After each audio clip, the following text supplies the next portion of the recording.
All right, family.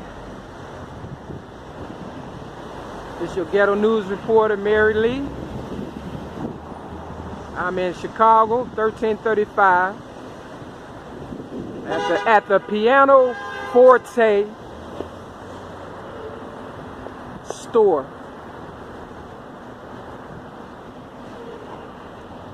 Now, I'm trying to make this my last video. God knows I am.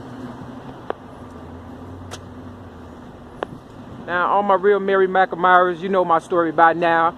At 1335, I used to stay on the south side of Chicago. This is 1335 further north. But I used to stay on 1335 East 75th Street in Chicago. And I stayed with Leon Baker Redmond, Kimberly Redmond, Edward Redmond, and Betty Jean Redmond. They were my foster family. And I went to live with them at the age of 6 years old. And I didn't know the difference between an apple and an orange at the age of 6. Okay? Because I was a child abuse victim. For the ones who are new Mary McAmyras, that's my story. And that's the truth. Now, by the age of 8, I was writing rhymes. They gave me the music, Betty Jean Redmond. She had a whole rack of albums. They were called albums back in the day. And she said, go check out them albums.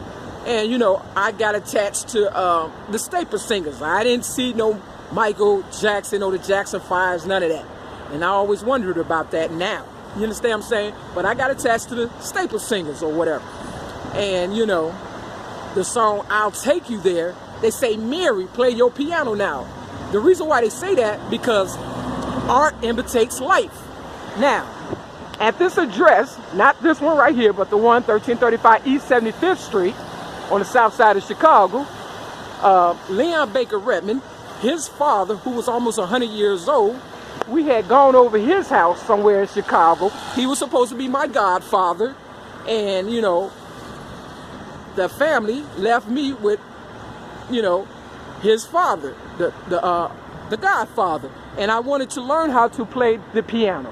And I sat on the piano bench, and before my foster family, Betty Jean Redmond, Kimberly Redmond, and Leon Baker Redmond left to go to the store, his father was already feeling and kissing on me. You understand what I'm saying? He put his tongue down my throat and started rubbing my breast, and I was about 9 years of age. You understand what I'm saying? Real talk. So what I did, I hopped up and I ran out the door to catch them before they pulled off, because that's how quick it happened. And it was like, oh, you want to go with us? And I was like, yes. You understand what I'm saying? For real. But I didn't tell what happened. And because I didn't tell, you know, things kept happening. And like I said, life imitates art, and art imitates life. So this girl was on the bus just a few minutes ago telling me, oh, I need to just forget about it, but I can't, because they have made my story into a gimmick. And that's why it says piano forte. Men are not my forte. You know why? Because of what they continue to do to me and what they've done to me and what I'm still going through. Now, because, you know, Betty Jean Redmond was just out to get my money. Okay? For real, the Redmonds. And I believe that Leon Baker Redmond was a police officer or whatever the case was.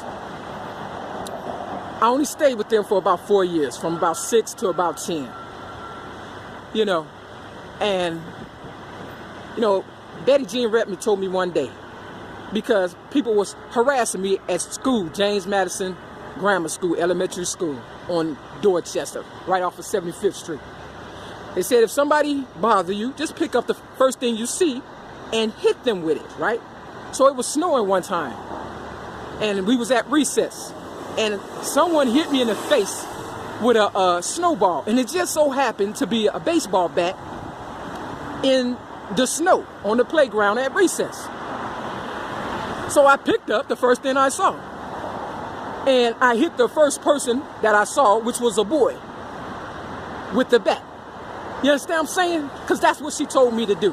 That's what that lady who was almost 60 years old told a child abuse victim such as myself to do.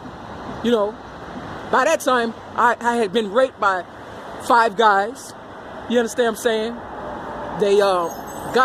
My godfather had molested me. Some other stuff was going on. And I was, you know, a child abuse victim prior to going to their house. Okay? So, you see where all this is going? It's just a cover up, but yet it's still, they put it dead in your face. Because that's the Matrix for you. That's the Illuminati.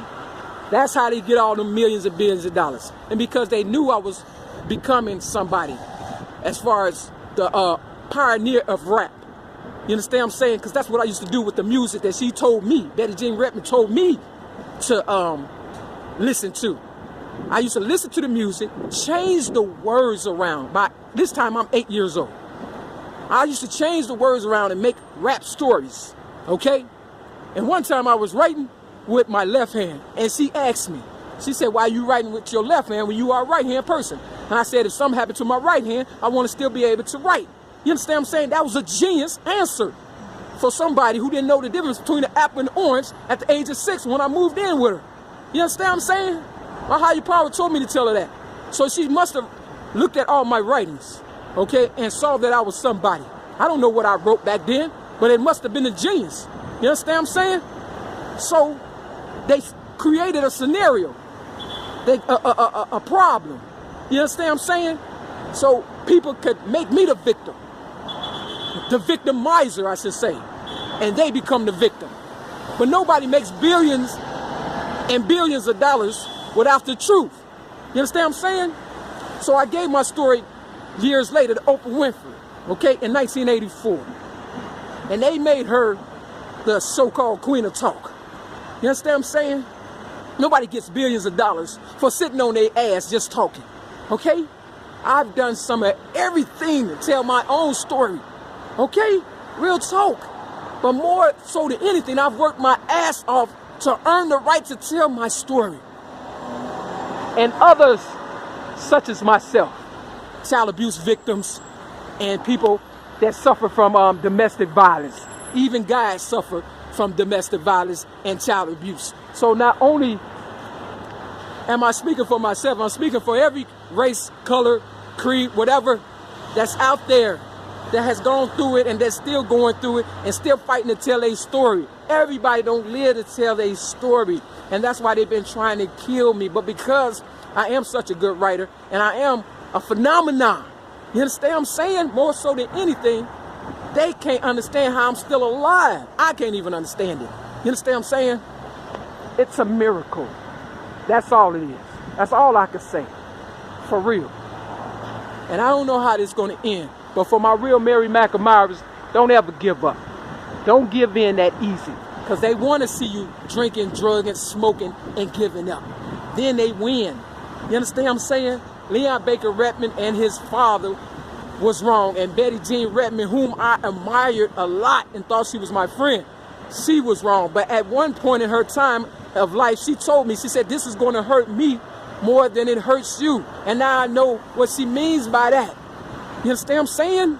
For real. Because when you try to help the younger generation, they look as though you trying to take over what they're trying to do. But we done already been through it, and we be trying to let them know what's going on and stuff. So I don't fault Betty Jean Rettman, but Leon Baker Rettman, I really do. And Kimberly Rettman, I know you still out there. And Edward Rettman, I know you still out there. Edward married a white lady. She was a Jehovah's Witness. Okay? Real talk. They know what time it is. Everybody knows. And Mavis Staples, you definitely know. You still alive for a reason. You understand what I'm saying? Tell the truth before you go to hell. Real talk. I'm not trying to get nobody in a hot seat. But don't put me in the hot seat after you put my name in the song, I'll Take You There. Go to Oakwood Cemetery on 64th in Chicago. Oakwood Cemetery. And you'll see a piano. You understand what I'm saying? And the Staples Singers is right down the way from that piano that's in the cemetery. You know, the life you save might be your own, for real. You know what I'm saying? Don't shit on me and say it's raining, because it's not. Okay, this is the truth. I have no reason to lie. And I'm not just doing this for bragging rights. I want my money, property, prestige, my respect, my family, friends, associates, all that. I want everything that the devil stole from me. And if you think I'm going to go away quietly, you are highly mistaken. Okay, I don't care. They try to tear down everything. They do. And replace it. You know, they always try to tear the truth down. But the truth is going to always resonate. Because even Martin Luther King said, truth that break the ground will rise again. You understand what I'm saying? Which means when they start breaking up stuff and tearing stuff down, it's going to rise again. Whoever stole my eggs, for real, real talk, at Rush Hospital, when y'all made me homeless and stuff, and I went for help, whoever stole my eggs and put them in whoever, you know, y'all got to pay for that. I don't wear this for nothing. Okay? And that's the truth. All right, Mary McNamara's, you know what time it is. It's time to, you know, rise up for real. Because the devil ain't gonna win this one.